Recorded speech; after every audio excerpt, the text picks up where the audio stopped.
Strategic Air Command, or s.a.c, is the bombing division, was the bombing division of the Air Force during the Cold War.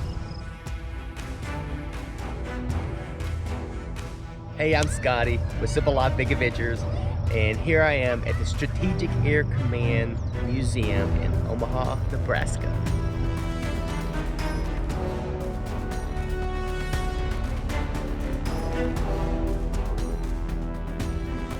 You're right in front of the nose right here. Nope, I don't want to block the nose. You weren't blocking it. Okay. I mean, it was like going in your ear. Are we ready?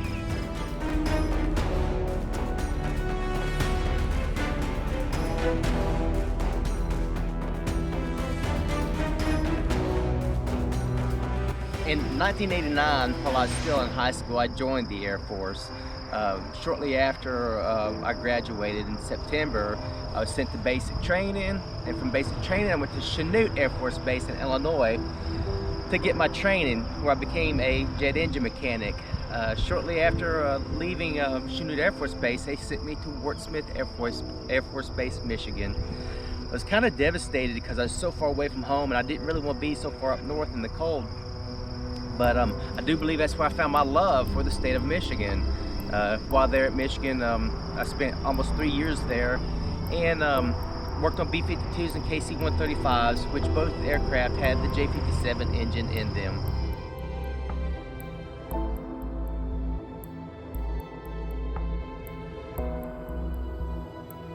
This is the aircraft that inspired me to join the Air Force. It's the S.a.c. I always had dreams of working on this aircraft. However, I didn't realize while I was in the Air Force that there was probably zero chance of me ever working on this aircraft. But at least I did get to visit it.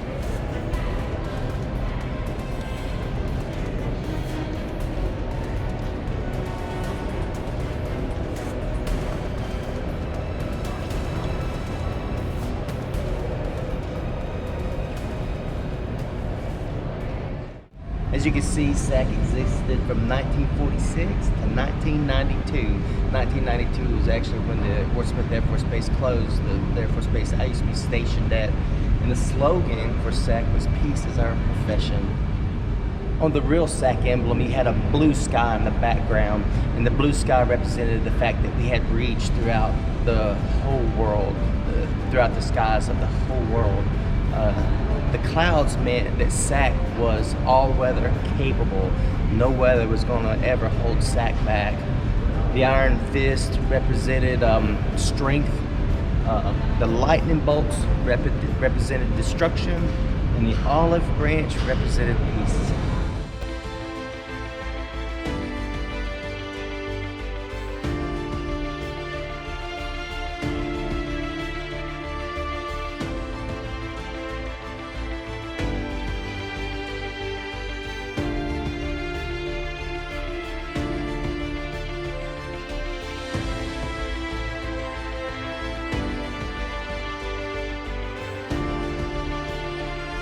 Now this is the actual engine I used to work on back in 1990. This is my first experience working on aircraft.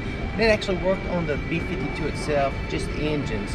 And I worked in the shop, and we would take these engines completely down, tear them completely down, and put them back together. It took about 2 weeks to do this with a crew of 4 people. Now this J57 engine, it's only got like 10,000 pounds of thrust, so it took 8 engines to propel this thing through the skies.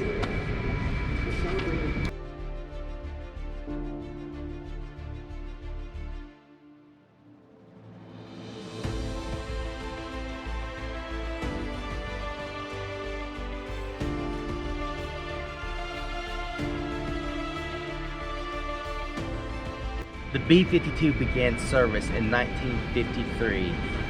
Right now it's 2022, so that's almost 70 years of service, and it's expected to have over 100 years of service before they finally do away with the B-52. That's pretty cool.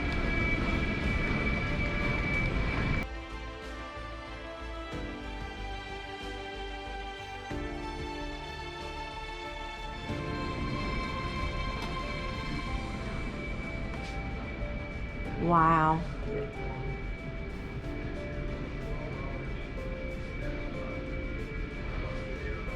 That's a lot of workings. It's kind of creepy in here. That's a bomb bay right there. Yeah. The interesting thing about this landing gear is that these wheels pivot.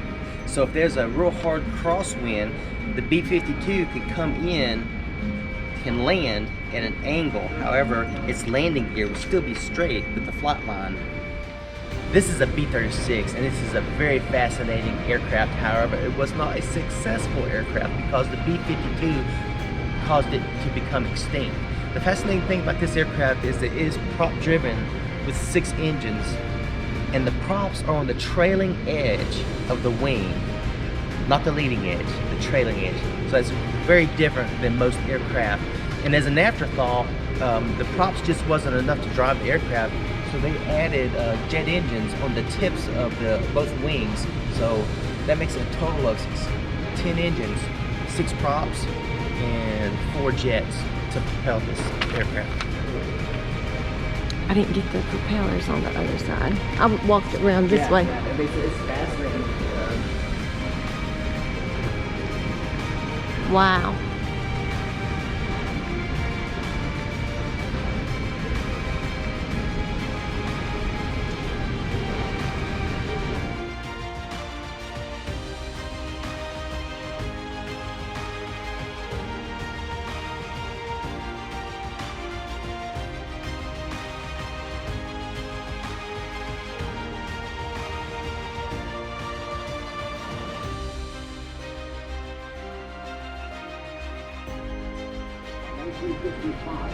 South of the city,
ride and again checking all the various other factors that have to be set properly just before the injection of the satellite.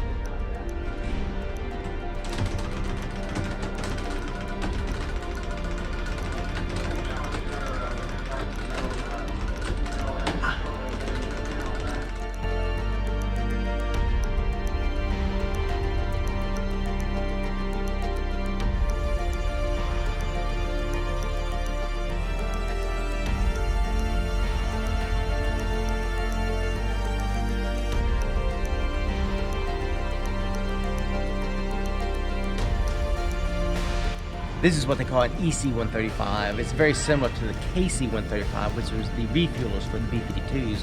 You know, the B-52s would take off, and the KC-135s would come in behind it and fill it completely full of fuel. And sometimes these B-52s would stay in the air for 24 hours at a time, so they'd have to constantly be refueled.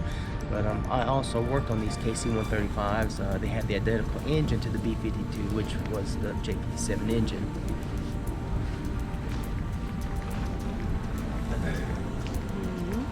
So this boom back here would drop down. It's got little wings on it, and the refueler back here could actually see from a window in the back how to refuel other aircraft, and he would control that boom because it's got little wings on it there, and the aircraft needed refuel would come up behind it and just get refueled in midair.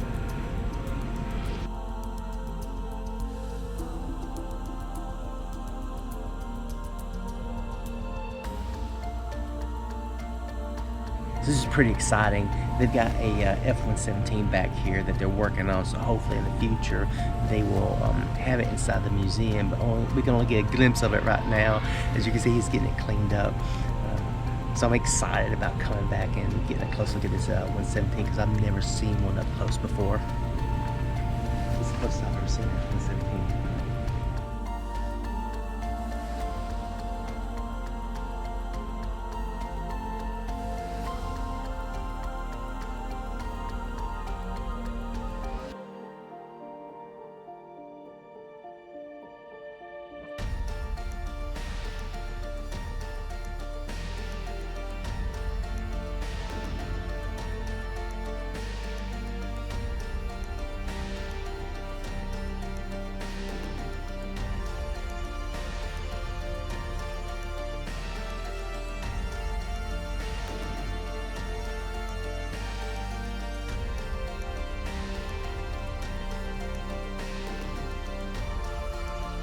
In 1990, I was devastated when the Air Force sent me to Fort Smith Air Force Base, Michigan, and I did grow to love it, and I'm thankful for that.